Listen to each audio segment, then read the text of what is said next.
My name is Avery Collins. I'm 28 years old. And before everything fell apart, I believed betrayal would be loud. I thought it would slam into your life. Raised voices, broken things, something sharp enough that you could point at it later and say, there, that's when it ended. I didn't know it could be quiet. I didn't know it could sit across from you at dinner, smile, and slowly start making your life feel smaller. My brother Daniel was a runner. Not casually, not go for a jog when the weather's nice kind of runner.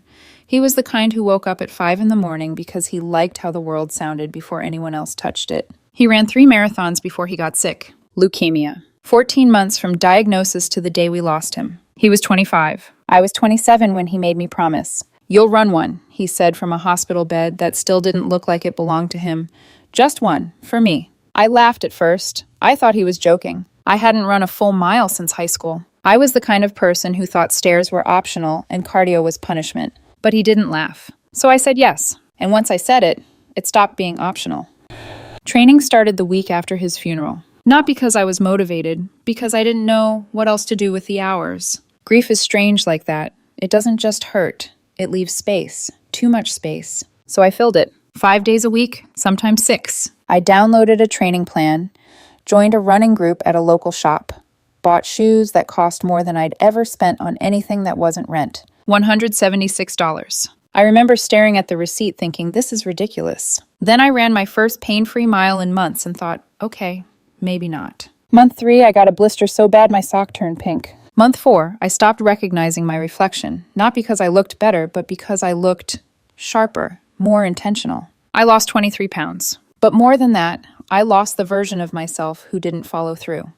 Ethan was there for all of it. We'd been together just over 2 years when I started training. He knew about the marathon from day one. He was there the night I told my family, sitting at my parents' dining table while my mom cried quietly into her napkin and my dad put his hand on my shoulder like he always did when words weren't enough. Ethan saw that. He saw what it meant. And in the beginning, he didn't fight it. Have fun on your run, he'd say. The same tone people use when they tell you to enjoy a dentist appointment. Not warm, not cold, just polite. He tolerated it. That was the word. He tolerated my grief, my training, my promise. But tolerance doesn't last. It rots. Month 4, it started small. You're really going out again this Saturday? He asked one morning, leaning against the kitchen counter while I tied my shoes.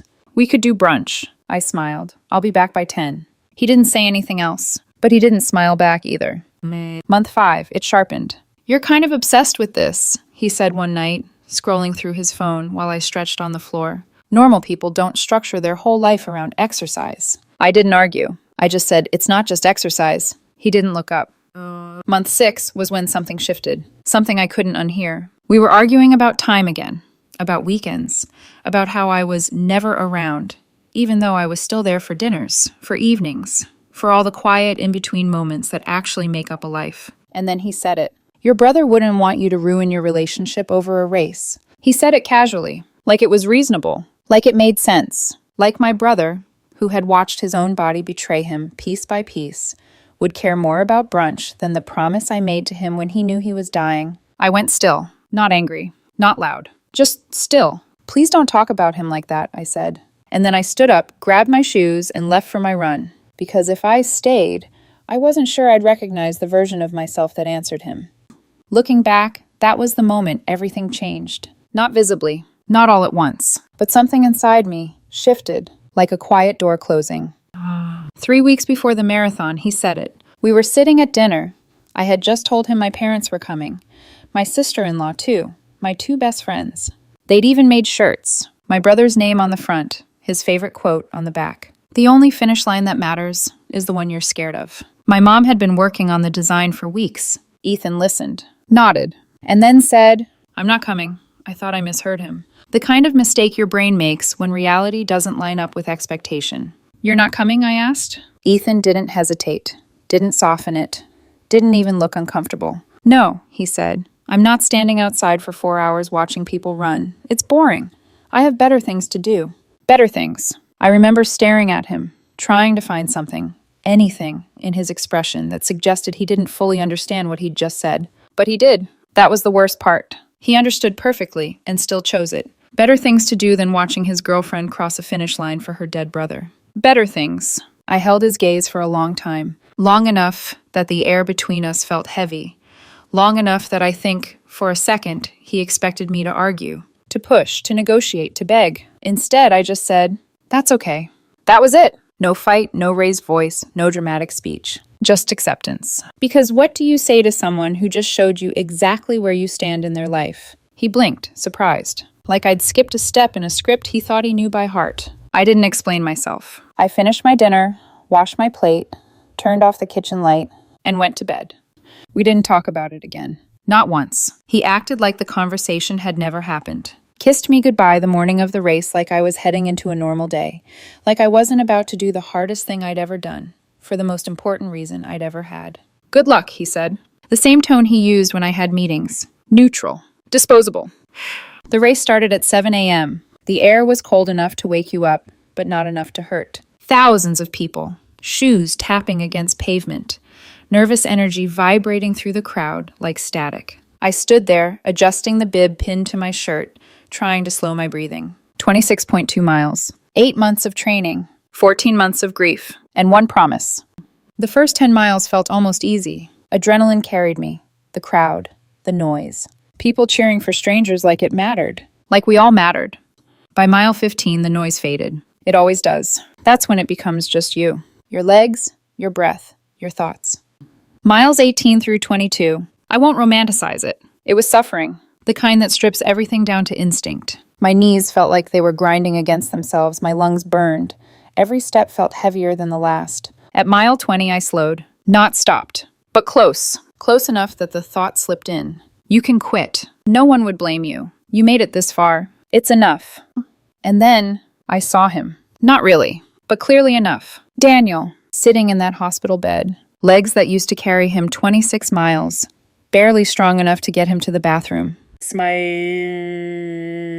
anyway. Just one, he'd said. So I kept going. By mile 21, I was crying. Not the kind you hide. Not the quiet kind. The kind that comes out of nowhere and doesn't care who sees. Tears mixing with sweat, breathing uneven. But I didn't stop. I couldn't. Because somewhere between mile 20 and 21, I understood something. This wasn't about proving anything. Not to Ethan, not to anyone. This was about finishing something that mattered. Even if it hurt. Especially if it hurt. The finish line came into view slowly. Too slowly. Like it was moving away from me. And then, it wasn't. I crossed it, and everything broke. I couldn't see clearly, but I could hear them. My mom, crying and laughing at the same time. My dad, doing that loud whistle with 2 fingers he'd done at every one of Daniel's races. My sister-in-law, her voice shaking as she called my name. They rushed toward me. All of them. My best friends in those shirts. My mom grabbing my face.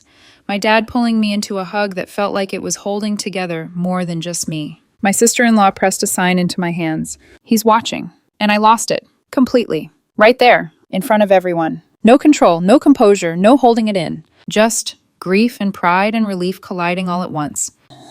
It was the best moment of my life. Everyone I loved was there. Everyone who mattered. Everyone who understood. Everyone except him. I didn't think about Ethan right away. Not at the finish line. Not during the hugs.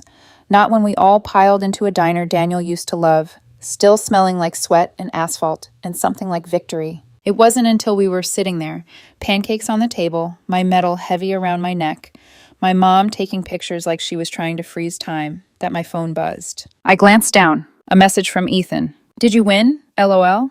I stared at it. For a long time. Did you win? Like it was a game. Like it was something you could measure in first place or second. Like the entire reason I ran didn't exist. I didn't answer. Not right away. Instead, I looked up. At the table. My dad had pinned a copy of Daniel's old race bib to the back of his chair. Didn't want him to miss breakfast, he'd said earlier, like it was the most normal thing in the world. My sister-in-law was laughing at something one of my friends said, her eyes still red but lighter somehow. My mom was wiping syrup off the table with a napkin, smiling through tears. It was messy, loud, alive. So I picked up my phone, took a picture. Not posed, not perfect, just real. Everyone mid-laugh, mid-bite, mid-life. Daniel's name visible on the shirts, his presence woven into everything. And I sent it. No caption, no explanation, just the photo. Down. He didn't respond for 4 hours. When he did, it was, "Looks like you had a good time." I typed back, "I did." That was Sunday. By Wednesday, I ended it. I asked him to come over Wednesday evening, not because I needed closure, but because I wanted clarity out loud. There's a difference. Ethan walked in like nothing had changed, like Sunday hadn't happened, like the space between us wasn't already decided. He had takeout in one hand, his phone in the other, thumb scrolling as he kicked the door shut behind him. I got Thai, he said casually. They were out of spring rolls, so I think we should break up. He stopped. Mid-step, mid-sentence. The bag in his hand lowered slowly, like it had suddenly become heavier. What? He said, and there was a small laugh behind it, not real, just enough to cushion the word. I've been thinking about it since Sunday, I said. My voice didn't shake. That surprised me. And I think we should break up. Because of the marathon? It was almost impressive, how small he made it sound. It's not just the marathon, I said, but the marathon made it clear. Made what clear? That the things that matter to me don't matter to you. He set the food down carefully on the counter. Too carefully. Like if he moved too fast, something would break. Then he walked past me and sat on the couch. Of course he did. That was always his move. Sit down. Stay calm. Make me the one standing. Make me look like the emotional one, even when I wasn't. I can't believe you're doing this over a race, he said, leaning back like we were having a normal disagreement. It wasn't a race. He sighed. Avery, it was for my brother. There it was. The shift. Subtle, but real. He looked away, and then he said it. Your brother is gone. The room didn't change, but something inside it did. Something quiet.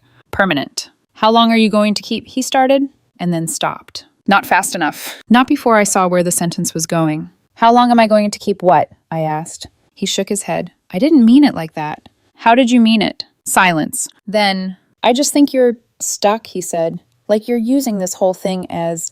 As what? He hesitated. Too long. And that was enough. He started crying. And I hated that. Not because it was fake, but because it was familiar. Because for 2 years, that would have been the moment I softened. The moment I stepped back, reassured him, made it easier. But something had changed. Not suddenly. Not dramatically. Just completely. I want you to leave, I said. He blinked, like I'd spoken in a language he didn't understand. What? I'll pack your things. You can come get them later. You're seriously ending 2 years over this? You couldn't stand outside for 4 hours, I said quietly, for something that was the most important thing in my life. It was boring, he snapped. Avery, come on. Standing there for hours. Yeah, I said, and that was the end of it. He left. Not calmly. The door slammed hard enough to shake the frame. For a second, I just stood there, listening to the silence he left behind. Then I sat down, and for the first time since Sunday, I let myself feel it. Not regret. Not doubt. Just finality. Thursday, his best friend called me. We'd met maybe 5 times. Always polite, always surface level. Hey, she said, I heard what happened. I'm sure you did. I just think you're making a mistake, she continued. He really loves you. He just doesn't show it the way you want. I let that sit. Then I said, he told me running a marathon for my dead brother was boring. Silence. A long one. Well, I mean, standing outside for 4 hours? I'm going to stop you there, I said, and hung up. Friday, Ethan texted me. A long message. Carefully worded. The kind that tries to sound reasonable. The summary? I was emotionally manipulating him, using my brother's death as leverage, and he refused to feel guilty for having boundaries about how he spent his time. Boundaries. I read that word 3 times. Not because I didn't understand it, but because I did, and I hated what he'd done with it. People learn the language of self-awareness and use it like armor for selfishness. I didn't respond. There was nothing left to say. Saturday, 1 week after the marathon, I was at my parents' house. My mom was in the kitchen, making something that smelled like comfort. My dad was outside, pretending to fix something that didn't need fixing. Normal. As normal as things get after loss. The doorbell rang. My mom answered it, and then she called my name, not loudly, but sharply. I stepped into the hallway, and there he was, Ethan, standing on my parents' porch. Later, my mom told me how the conversation started. Hi, he said. I'm sorry to just show up, but I need to talk to you about Avery. My mom's first reaction? Fear. Is she okay? I think she's making a decision she'll regret, he said. She's still grieving. She's not thinking clearly. Not thinking clearly. My mom looked at him for a long moment, then asked one question. Did you come to the marathon? He hesitated. No. My mom nodded, then said very calmly, then I think she's thinking very clearly. And she closed the door. Not slammed. Not aggressively. Just closed. When she told me, I didn't feel anger. I felt something colder, something sharper, clarity. Because showing up at my parents' house wasn't just crossing a boundary. It was revealing something fundamental. He didn't see them as people, as parents who had buried their son, as a family still carrying grief. He saw them as tools, levers, ways to get what he wanted. That night, I sent one message. Do not contact my family again. This is not a negotiation. He replied almost instantly. I was just trying to fix things. You're acting like I'm a monster. I didn't answer, because at that point, there was nothing left to fix.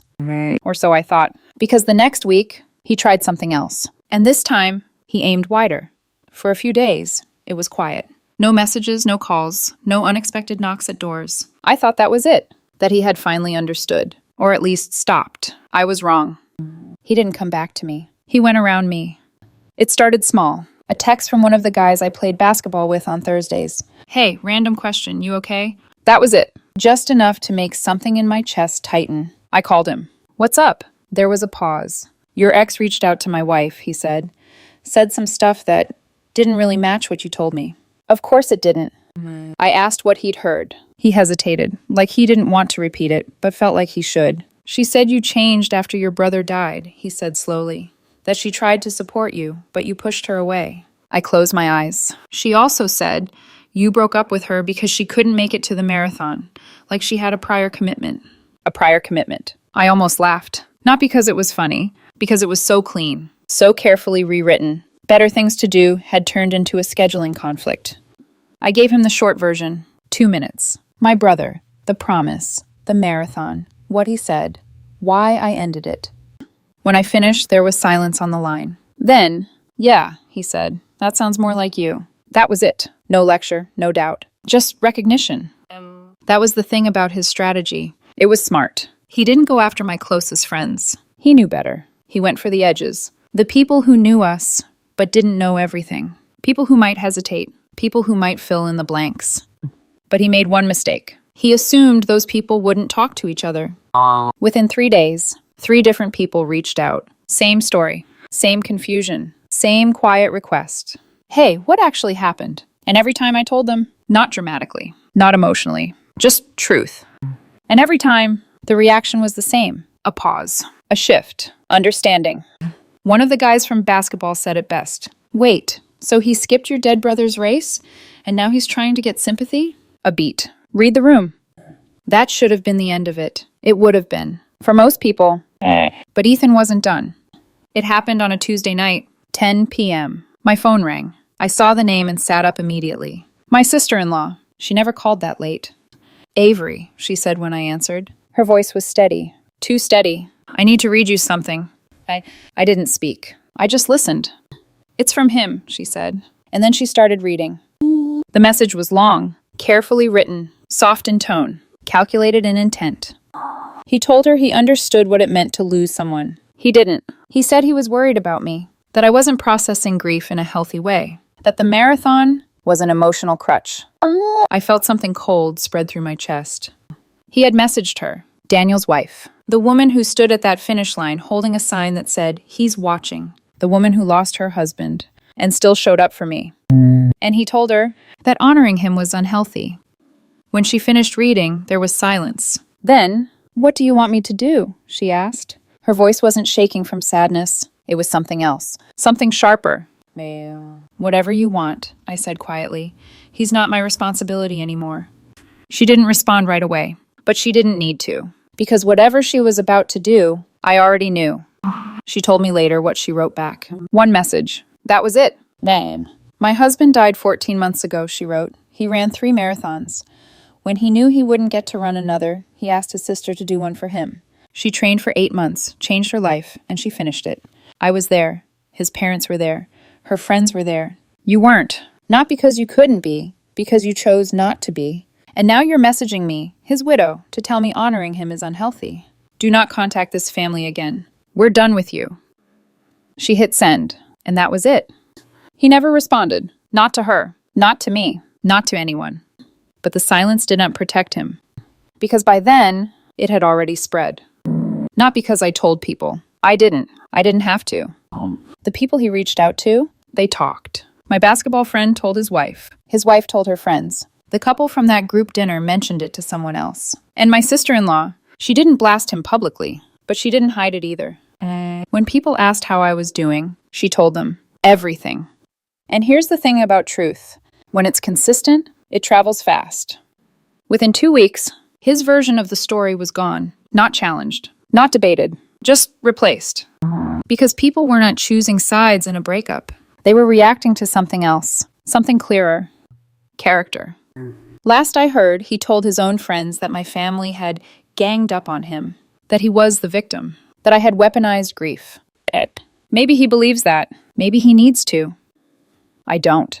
A few weeks later, I ran a 10K. Not for anything. Not for anyone. Just because I could. Because 8 months ago, I couldn't run a mile. And now I could run 6 without stopping. My medal from the marathon hangs by my front door, right next to Daniel's. His says 2022. Mine says 2025. 3 years apart. Close enough to feel like a conversation. My dad started running. Short distances. Slow pace. He doesn't talk about it. He doesn't have to.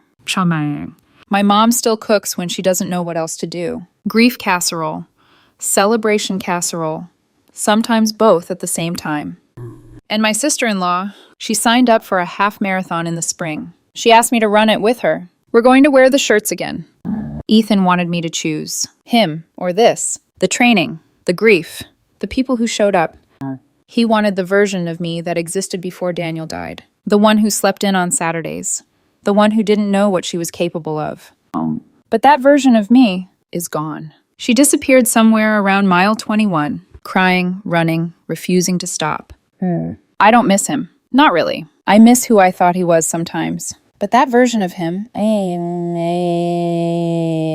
only existed when things were easy. Now. And I needed someone who would stand there, even when it wasn't. That's the whole story. I'm logging off. Got a training plan to look at. If you love someone, tell them you'll be there. And then actually show up.